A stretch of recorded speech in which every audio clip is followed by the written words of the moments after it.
Hey, how are we doing? How's everyone getting on in this current situation we find ourselves in? Hope everyone is staying safe, listen to the medical advice, all that kind of stuff. So I'm here at the studio just doing my designated hour of exercise alone before anyone, loses it with that.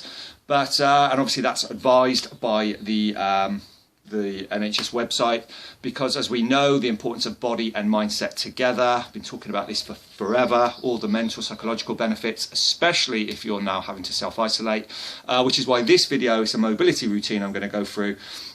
And it's specifically aimed at the over 70s. It was suggested to me by one of my clients for their parents. And obviously, as we know, our physical and mental well-being are important every single day, but more so in this current situation. And if you're having to stay in, look at the same four walls, your mental health will be affected. And we've talked about this before. What you need to do is divert your attention. I've done some posts on anxiety, all that kind of stuff, so you can check them out. With regards to, if diverting your attention, if all you're focusing on is this thing, then if that's all you're thinking about, then that's how you're going to feel. The anxiety is going to continue. So we need to kind of divert our attention. And movement, exercise is a great non-destructive state shifter. This mobility routine, anyone can benefit from it. Anyone can benefit from improved mobility as well as movement. Non-destructive state shifter, change your state of mind, be present, not overthinking, all that kind of stuff. And again, with mobility, you don't use it, you lose it. So we do a lot of mobility work around our Work Smarter system, body weight, kettlebells, dumbbells, all that kind of stuff, which is what my guys are doing now on the online system. They've got their bespoke, personal bespoke online app. They've got the private support group. They've got live workout video sessions, all this kind of stuff. But yeah, so this one is aimed at the over 70s. So if anyone will benefit, then you can share it, because that's not my main audience. But as I say, anyone can benefit from this.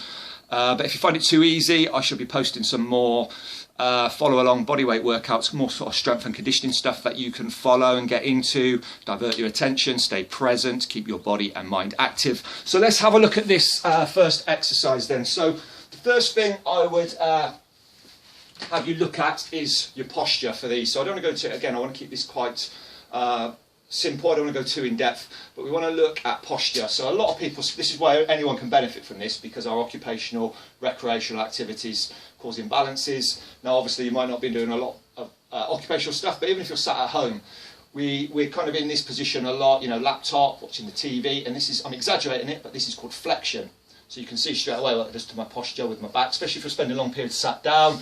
Hips, hamstrings, glutes, you get imbalances, can lead to aches and pains, which is why mobility helps iron out. We do mobility warm-ups in between our main workout days, which is why it's a Work Smarter system. Builds a strong, pain-free body. The aesthetics are just a byproduct, and then obviously we've got our mindset system, which is why all my guys are now radiating confidence and calm to those people that are looking to them as a leader.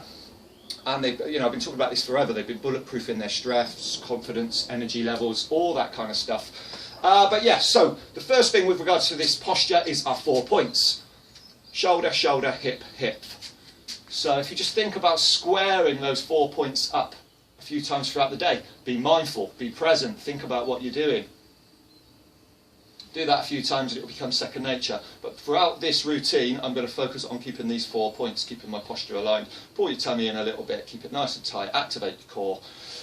So the first exercise, let's see if I can get my feet in shot a little bit.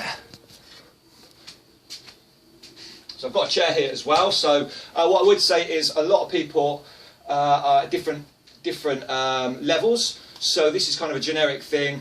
I know guys in their 70s that move better than people in their 60s and vice versa. So I've got a chair here just to show some modifications if your parents or whoever's looking at this is a little bit frail. But ideally you want to try and do them all standing. And you can progress as you improve your strength, stability, mobility, all these key elements. Then over time you can improve to progress to standing. But the first thing I'm going to do, 4 points, I'm just going to march on the spot, get the central nervous system firing. And again, balls of the feet, so I'm saying marching, I'm not slamming through my heels, nice low impact. And you can even have a little jog, knee raise, jog, knee raise. You could sprint, knee raise. But this might just be sufficient for now, and it's a great hip test as well. You know, as I say, tight hip flexors can affect your lower back. So the higher you can get that knee to your chest, it's a really good test for hip flexor mobility. Now the next one is exactly the same, but I'm going to come outsides. Again, keeping these 4 points. Present, mindful. Be mindful of your environment as well. I need to kick the wall there. I need the wall, you don't want to be doing that. Drive them out, so it's a little bit more adductors, groin. Again, quite commonly gets tight, causes imbalances. Jog, drive. Now, you can do these seated. Just drive the knees up. Obviously, you're not going to be able to drive, but you can get the ankles moving, get the blood flowing. Drive those knees up. Drive those knees out. Okay, the next one we're going to look at, again, I ideally want to do these standing up, but 4 points. I'm going to just look at neck mobility, so it's chin to chest. Sorry, eyes up, chin to chest. So chin to chest, eyes up to the sky. From this angle, mindful of my 4 points, shoulders back, tummy in, activate your core, nice and steady. Don't want to feel any pain on any of these. You might feel a little bit of discomfort. Don't want to move your head too quick either. Next one is I'm going to look left, I'm going to look right. Again, mindful of keeping that alignment. A little extra stretch, you can look down over the shoulder. Look right over the right shoulder. Look left over the left shoulder. So I'm not going to spend too long on each one of these, but you can spend as long as you need. One thing we have got is time. The next one is I'm just going to shrug my shoulders. Keeping the 4 points, shoulders up, back and down. Up, back and down. Up, back and down. So a good 8 to 10 of these at least, but you could spend a little bit longer, especially if they're tight. Exhale that tension out. Next one, alternating backstroke. Again, be aware of your environment. And as it starts to feel a little bit looser, a little bit warmer, these ones you can pick the pace up a little bit. Momentum is good. Get the blood flowing. Stay mindful of what you're doing. Okay, and also hands as well. So I'm just going to draw some wrist hand circles, about 10 each way. A little bit of clicking going on there. Clicking is fine, as I say, no pain. Back the other way. You can pick the pace up a little bit. Be mindful of how it feels, if it feels warm, what feels tight, all this kind of stuff, and you can monitor that as you go, because with mobility you can do this daily. Shake them out. And then I'm going to come up to standing and show you what we're going to do with the lateral line. So obviously our body, we're designed to move backwards and forwards, side to side and rotate, so that's how we train with our Work Smarter system. There's no gyms, all that kind of stuff, although this system will work in a gym. But 4 points. I'm now going to reach to my left and push my hip out to my right. Don't force it. 1, 2. 1, 2. Now ideally you don't really want to bounce. I see a lot of people bouncing. Just into it. 1, 2. 1, 2. And again, you know, if it feels okay, feels nice and loose, starts to feel a little bit warmer and a bit looser, you can pick that pace up again. That momentum is good for mobility. But no pain. Even if you just start like that, that is fine. Next one is rotations. So 4 points, rotate. Now I'm rotating from my thoracic vertebrae, which is my rib cage area. I'm going to protect the lower back, the lumbar vertebra, so you don't want to be twisting or rotating from that. You rotate from the rib cage area, just let your lower back follow, keeping those 4 points. 4 points, rotate. So obviously seated, exactly the same. You're not going to be able to push out as much, but as I reach to my left, I'm just pushing my glutes, which is my butt, into the chair. So you're not kind of rolling and taking that stretch out. Mindful of your 4 points. Push your glutes into the mat and just reach. You can face forward or face out, but just being mindful of keeping good alignment. You know, you're not looking down, straining your neck. I would suggest just look forward. Face forward, same with the rotations, rotate left, rotate right. can do this straight arm. You'll probably feel a little bit more rotation with straight arm, different parts of the back, bent arm, straight arm. But again, you know, because the wall's behind me, bent arms, pick it up a little bit. Now, that's if you need to do it seated. If you're doing it standing, a little extra progression there. I'm going to add a step. So reach. So as I reach to my left, I step right. Small step, slight bend in this knee. It's not a lunge, just a small step. Movement. Push that hip out. What you'll find is you'll get more stretch up this lateral line. You can alternate. You can work 5 or one side if you're a little bit with your coordination, and then change. It's entirely up to you. Same one with the rotations. Step right, rotate left. So I go bent arm because of that wall. Oh, back's cracking there, that feels good. Okay, the next one is for the adductors. Inner thigh gets quite tight. So let's just get that out of the way so I can see what we're doing. So this one, hip width, going a little bit wider than hip width. We call this a bow and arrow. So one is bent, one is straight. I'm trying to keep the weight on my heel, not pushing that out, putting all that pressure on my knee. We don't need to. We can just push this like a hinge going on. So I'm going to ease my chin forward and my glutes back. So it's almost like you're manipulating and elongating that stretch without forcing it or looking for it. 1, 2, 1, 2, 4 points. So what I mean by hinge from this angle is I'm hinging, the chin's forward, the glutes are back, I can feel this stretch, I'm not looking down, rounding my back, putting pressure on the lumbar, nice and upright, push the butt back, 1, 2, push the butt back, little bit of pace, again even if you've got to start slow, a little bit higher, just test it out, progress over these coming weeks, seated. Obviously it's going to be a little bit more limited, but I can ease this one out. Now I've got a wall there, you can use imaginary wall, and it's just like I'm just, again, you know, if that's tight enough, let gravity do its job. But if you want an extra stretch, you can just push against that. I'm pushing against that wall and I'm easing my hip out this way, but I'm not forcing it, I'm not pushing it out, keeping it nice and aligned. You can even hinge to get an extra stretch, but I don't want to go into that too much now because if you not do it correctly, you're going to hurt your lower back. So that should be sufficient, just push it out. Relax.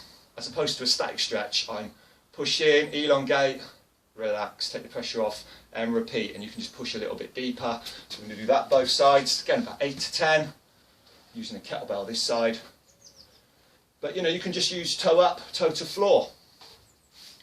As long as you feel a little bit of that stretch in there, again, nothing into pain. Okay, so the next one, seated for feet and ankles, just doing toe up, toe down. 8 to 10 of these. You get the idea. Still again mindful of my posture, not rounding. Both sides, toe up, toe down. Up, down. Ankle circles. Now I'm drawing a circle with the big toe there. And you can do this with your foot just off the mat. I'm just lifting it so you can see, because I'm trying to stay in shot for all of these moves, trying to give you a few progressions and modifications. Back the other way. Feels good, a bit warmer, a bit looser, both sides. Gets the blood flowing, keeps you nice and mobile, and again, you know, movement, great. Non-destructive state shifter, you stay present, not overthinking. Overthinking can lead to more anxiety. Brilliant. The next one is for the knee circles. So I'm just lifting my foot, and like a right angle, I'm just going to circle. Now with the other one it was with the toe, this one I'm trying to draw a circle with the heel. Drawing that circle, stir in the pot, back the other way, and again all this gets rotation in all the tendons and ligaments in the knees. Both sides. And what you might find is one side's a little bit tighter than the other. That's normal. Ideally you want to spend a little bit more time on the side that's a little bit more tighter. Obviously that makes sense, but you'd be surprised a lot of people subconsciously avoid that one because of the discomfort and work on the looser one. Kind of defeats the object. So that's those. Now again, ideally we want to do it standing, so balancing on one foot is great. Again, let's just see if we can get the shot a bit better. So you know, I'm not there, so you've got to be, you know yourself, if you can balance, all this kind of stuff. But ideally we want to be stood on one leg, because there's a lot of scientific research that shows a lot of things to do with Alzheimer's, all that kind of stuff. It's a great health test if you can stand, balance, stability, all this kind of stuff. So it's exactly the same, toe up, toe down. But if you've got a wall there, have that chair there for safety, you know, start seated, build up over time. Just be careful, be mindful of what you're doing, your abilities, all this kind of stuff. Circles. But if you can work up to balancing for 20 or 30 seconds on one leg, that's only going to benefit you. Same with the knee circle. You know, even if you just do these one side and then the other side, I'm doing it all on the same side. I did some, when I certified, I did some coaching with a guy called Steve Maxwell. If you don't know him, you can Google him, but he's in his 60s and he does a lot of this health and longevity stuff. And we were talking about stability and stuff, kind of mobility for as we age. So, you know, I say it's beneficial for all people. Prevention, all that kind of stuff. If you're younger and you do a lot of sport, you've got aches and pains, imbalances, it'll help loosen you up a little bit. But again, you may need something a little bit more dynamic than this, but this is still beneficial. But yeah, Steve said there was a big survey for the elderly, and usually, like, they wouldn't sort of dying from heart attacks and things like that. It was due to a fall, some kind of trauma. So if you can work your stability and balance, it's all about longevity. Okay, there you go, both ways. So the last one I want to incorporate, and again, this is optional. We're going to have a look at a squat with a row. So we talked about flexion. This is called a T-row, which brings me into extension. So it's called a T-row because I keep my arms in line with my shoulders and I'm making that T shape, not dropping them elbows. So we're looking for a squat. You can even do a little quarter squat, sit back. If you've got a chair or a high stool, you can use that. Again, if you're struggling, don't squat. If you find that you progress over time, you can add some squats. But again, it's all dependent on your level. If you're there with somebody there, you know, you don't really want to be risking it on your own. All these kind of safety precautions you've got to take in mind, just like the medical advice we're seeing online. So sit back, T-row, squat, lower body, upper body. Again, chair for confidence, balance. Sit back onto that chair, stand, and a T-row. 8 to 10 of these. So there you have it. Simple but effective mobility routine that you can you know, share with anyone who you think may benefit from that. Give it a go. Like I said, if you personally find this too easy, I'll be sharing some more, a little bit more dynamic mobility and body weight, workout, dumbbell stuff, all that kind of stuff. But yeah, share away, stay safe, listen to the medical advice, and until the next time, I'll catch you later.